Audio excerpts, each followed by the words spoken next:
President Joe Biden will sign an executive order to inventory and protect old-growth forests while visiting Seattle later today.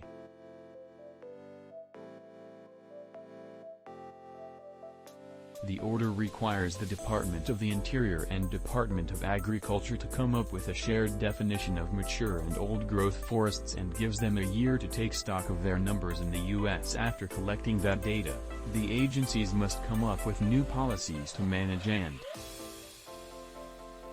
the carbon stored by forests, harvested wood products, and urban trees offsets around 14% of carbon released each year in the U.S., according to a 2020 Forest Service report. Older, wider trees tend to store more carbon, although there is some scientific debate over how much carbon they continue to take out of the atmosphere as they age.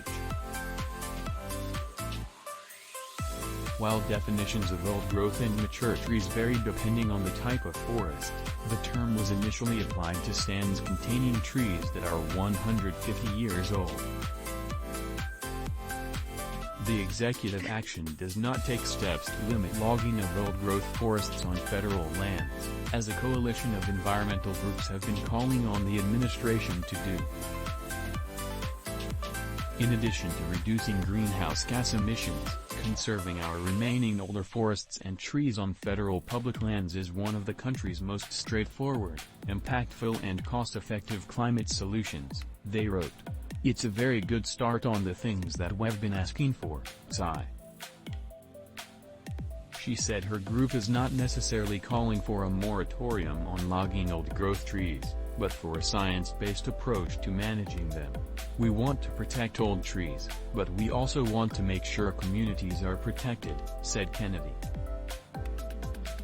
In press briefing, senior administration officials said wildfire risk reduction is an important tool for protecting not only old trees but the people living near them.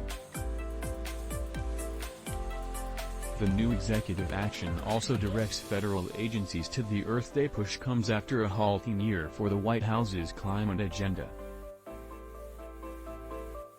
After failing to garner enough support for the Build Back Better Act, which contained $555 billion in funding for investments in climate initiatives, Biden pivoted to calling for more fossil fuel extraction to support European allies weaning off of Russian oil and gas.